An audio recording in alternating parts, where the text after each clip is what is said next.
Hello દોસ્તો, તો તમે જોઈ રહ્યા છો કે વ્યાયામ શિક્ષકોની કાયમી ભરતીની માંગ 16 દિવસોથી શિક્ષકોનો સંઘર્ષ. તો દોસ્તો, તમે આ વિડીયોમાં છેલ્લે સુધી જોઈ શકો છો અને મારી ચેનલને સબસ્ક્રાઈબ જરૂર કરો.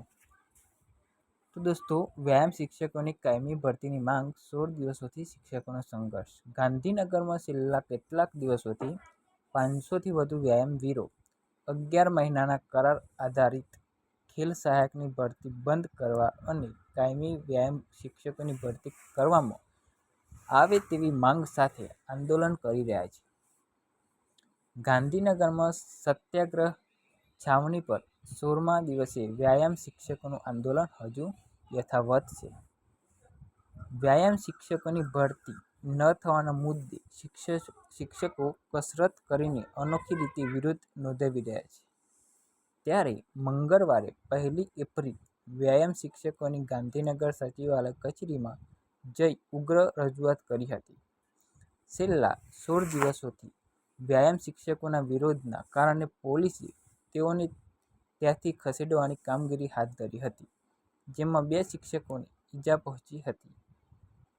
ગુજરાત સરકારના શિક્ષણ વિભાગ સ્ટેટ પ્રોજેક્ટ ડાયરેક્ટરની કચેરી દ્વારા સ્પોટ એપ્ટિટ્યૂડ ટેસ્ટ SATની પરીક્ષા યોજાઈ હતી, જેમાં 5000 જેટલી ખાલી જગ્યાઓમાં bachelor of physical education BPED,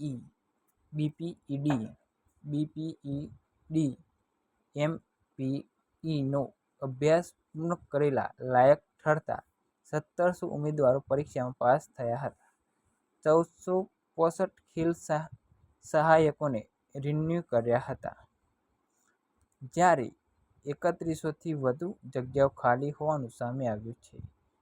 ત્યારથી જ કરાર આધારિત વ્યાયામ શિક્ષકોની ભરતીની જગ્યાએ કાયમી વ્યાયામ શિક્ષકોની ભરતી થાય તેવી ઉગ્ર માંગ કરવામાં આવી રહી છે. તો દોસ્તો, તમે જોઈ રહ્યા છો કે ગાંધીનગરમાં આંદોલન ચાલુ છે અને મારી યુટ્યુબ ચેનલને સબસ્ક્રાઈબ જરૂર કરો.